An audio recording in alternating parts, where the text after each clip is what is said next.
Welcome to day 2 of the Wyoming Open Review, I guess is what I'm calling this now. We had a very good first day.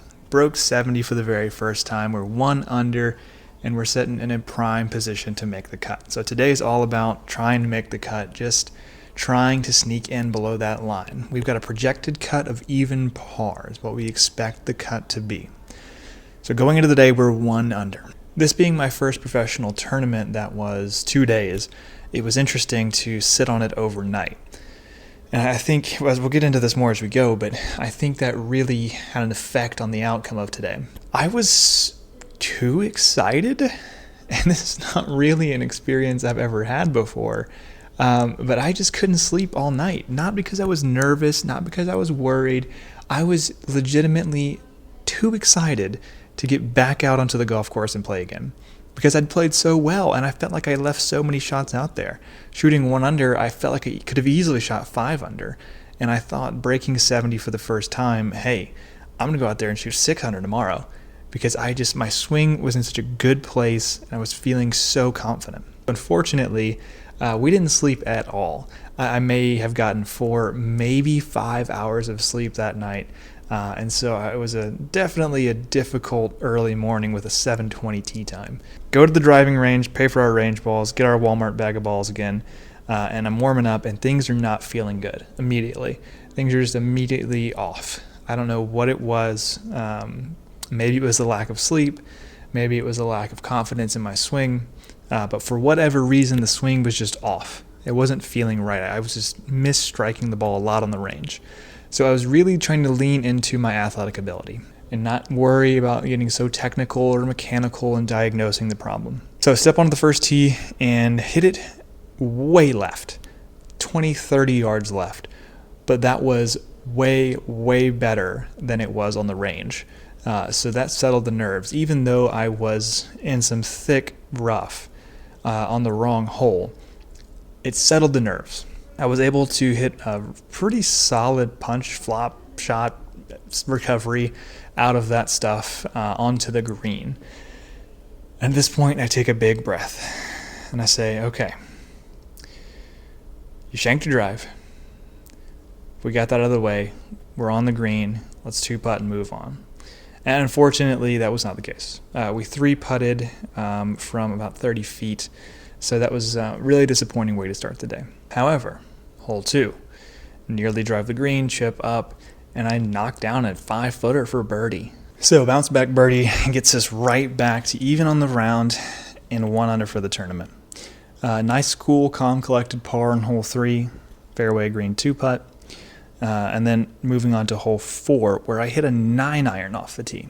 Yeah, a par 4 where I hit a 9-iron off the tee. I had like 193 yards left to this pin. The pin was all the way in the back, and it's probably playing 4 yards downhill. And so I'm playing this right at 189, thinking if I just choke down a 9-iron, it should be perfect. Pulled it just a bit, but I was pretty surprised to see it fly the green completely. Hits the back of the green, the downslope kicks it into the thick rough, and now I'm short-sided out of a buried lie to a downhill green. Just unlucky to short side myself in such a tough lie because of a miscalculation with altitude that I just don't have experience with, so I didn't know that I should probably be hitting pitching wedge from there.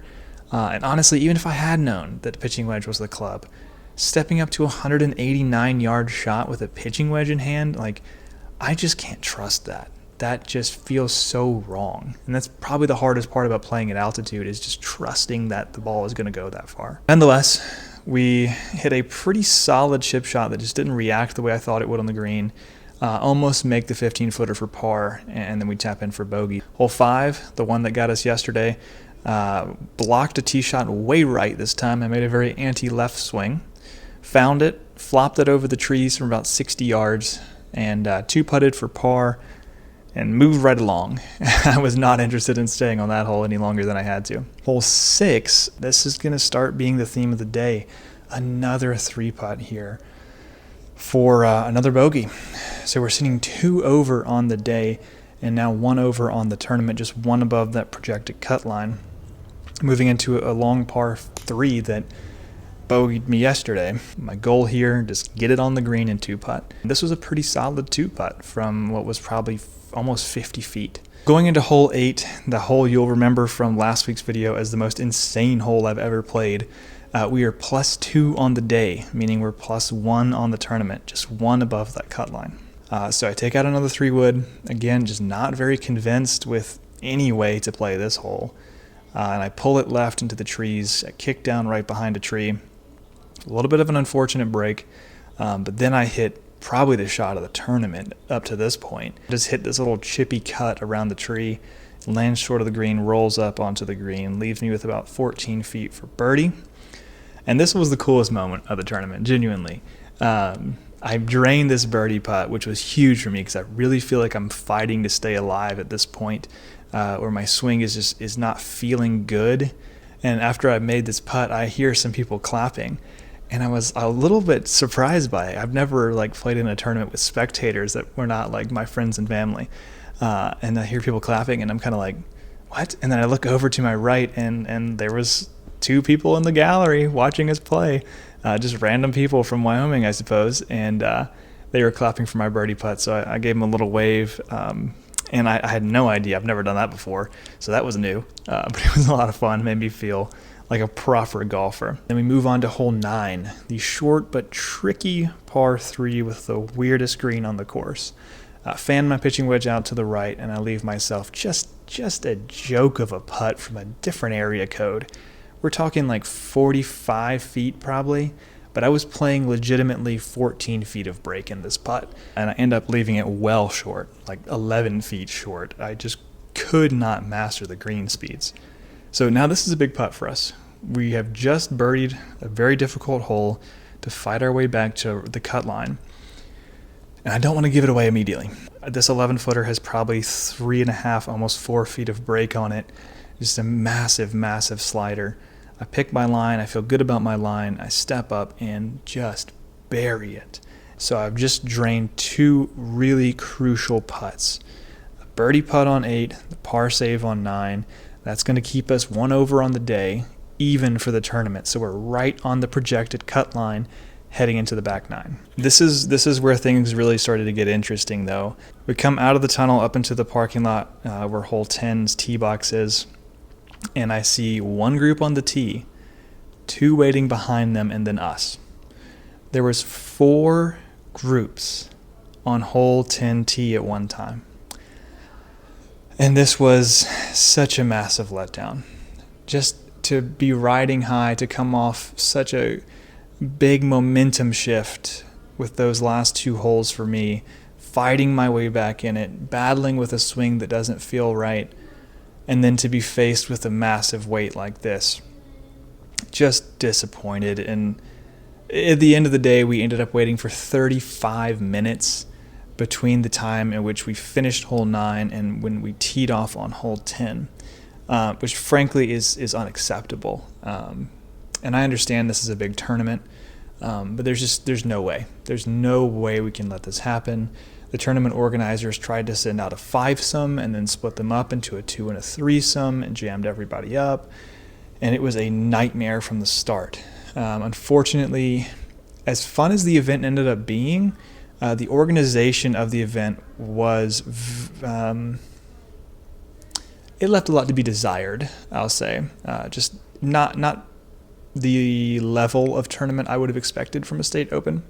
And so I just kind of walk around the clubhouse and the putting green, and you can't practice because that's illegal. Just trying to keep movement in my body, doing some stretches, some warm-up stuff. And then finally we get to hole 10, and we get to actually, well, we've been there the whole time, but finally we get to actually play the hole. And again, this is one where you can't hit it left. And when I get cold, my tendency is to pull it. I just yanked it straight left in the trees. Fortunately, after hitting a perfect provisional, I found my first one. Punched it out to 190 yards. Same thing, back left pin, took a 9-iron, perfect hole high shot. I just hooked it, just yanked it left in the fringe, but I was right up against the collar. So I had a thick rough behind me, which made the swing nearly impossible. Barely got it up onto the green. Two putted for an unfortunate bogey on a very reachable par 5 that could have been a turning point for our round. Next hole, this is where my mind started to go. This was a 3-wood hole. Every day of the week for me, it's a 3-wood hole. And I'm starting to feel the pressure being +1, feeling like I need to really go after something and get something here. Hit a driver, block it to the right, give myself no shot at the green, have to kind of lay up left of the green, fail to get up and down, just an ugly bogey. And at this point, I'm starting to get pretty concerned. We're +2 now for the tournament. Moving on to hole 13, it's probably one of the narrowest drives on the course, but it's a reachable par 5.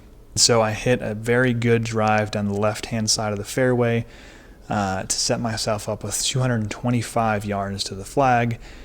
I hit a 7-iron, and this was a little bit of a slight draw 7-iron to a back pin, giving myself about 25-30 feet for eagle. I was feeling pretty good about this putt. Hit a great stroke, great roll. Unfortunately, just a half a roll short. But a tap-in birdie at least puts us back to 1 over on the tournament, 2 over on the day, in a position where we can still strike from. We've got 5 holes left. We just need to get 1 shot back. So at this point, I still feel very hopeful as to where we are. Next hole, rip a 5-wood down the middle. Wedge doesn't really react like I thought it would on the green. Leaves me quite a ways away. And this was a putt I was very afraid of. It fell hard off the back, right past the hole, and I'd been blowing everything by. So I left this one naturally 7 feet short, leaving me a tough par save that I did not want to be faced with. Nonetheless, make the par. At this point, I'm really just trying to settle the nerves. I need 1 birdie from these last 3 holes to get back to that cut line. And this is where it ended. Unfortunately, hole 16, fan a drive right, just block cut it all the way into the woods, trying to do too much off the tee here. Fortunately, wasn't out of bounds, punched it out into the fairway, hit my next shot onto the green, but it was ages away from the hole. And then another 3-putt, theme of the day here, for double. And at this point, I turn and look at Kat and say, hey, well, what do you want to do tomorrow? Because our Sunday just freed up. But I'm just going through the motions at this point. 18, hit one of the worst drives of the tournament.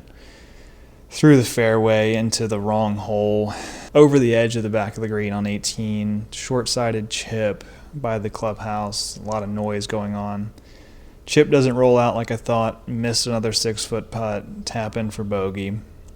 Just ugly. I mean, just an ugly, disappointing way for this tournament to come to an end here. But we end up shooting 75, 5 over on the second day.